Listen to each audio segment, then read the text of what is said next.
Welcome to section 8.5, factoring special products. This is the first video of two, so bear with me on this one. This is dealing specifically with perfect square trinomials. So to start us off, what is a perfect square trinomial? A perfect square trinomial is a polynomial where its first and last terms are perfect squares. So let me write that in there. First and last terms are perfect squares. So that's numbers like 9, 16, 25, 36, that sort of thing. So first and last terms are perfect squares, and the middle term is essentially the first term times the last term, first term times the last, and then all of that multiplied by 2. If you have these two situations covered, you have a perfect square trinomial. And we can use these roadmaps if you have essentially a squared plus 2ab plus b squared, or a squared minus 2ab plus b squared. You can write them as a plus b, that quantity squared, or a minus b, the quantity squared.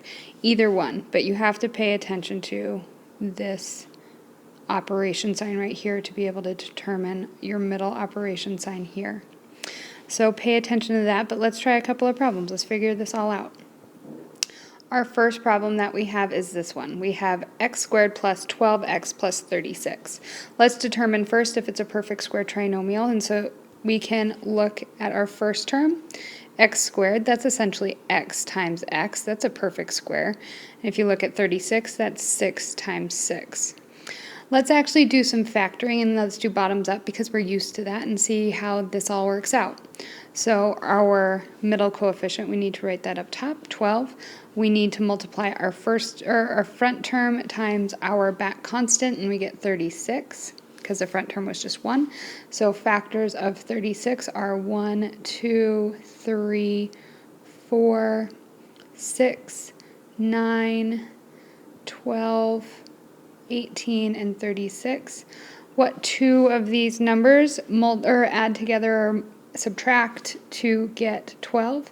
Well, 6 plus 6 does, so we could write a 6 on one side and a 6 on the other. We're going to put that over 1 on both sides. They're in simplest form, so bottoms up says we're going to do 1x, 1 goes up in front, plus 6, and we have 1x plus 6. We can also rewrite that because it's the same thing multiplied by itself. We can write x plus 6 squared. So technically, if we wanted to avoid all of this work right here, if we wanted to avoid all this work, all we needed to do was pay attention to the fact this was a situation where it looks like a squared plus 2ab plus b squared. We can identify that these back term, or the back term and the front term, were perfect squares, and essentially if we were to find our a term, which would be x, and our b term, which is 6, we can also see that our middle term is 2 times 6 times x, which is 12x, which is exactly what we need for a perfect square trinomial. So we would end up with this same answer with a lot less work. Let's try another problem.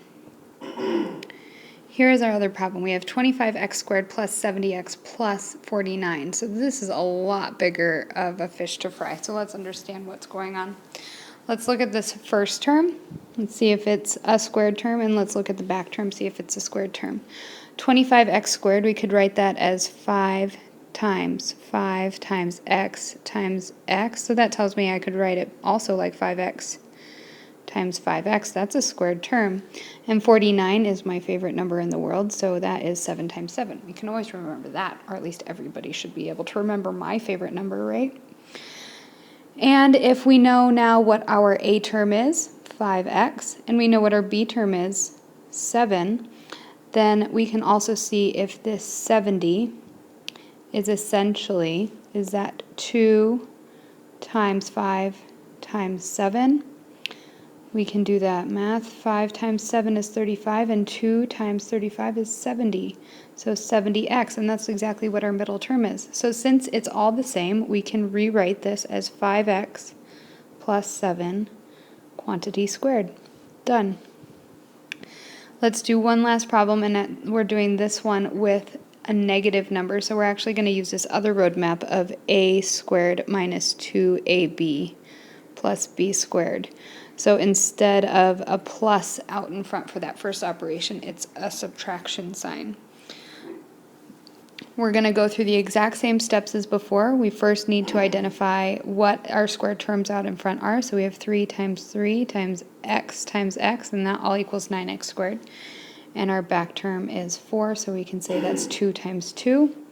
So our a term is 3x, and our b term is 2.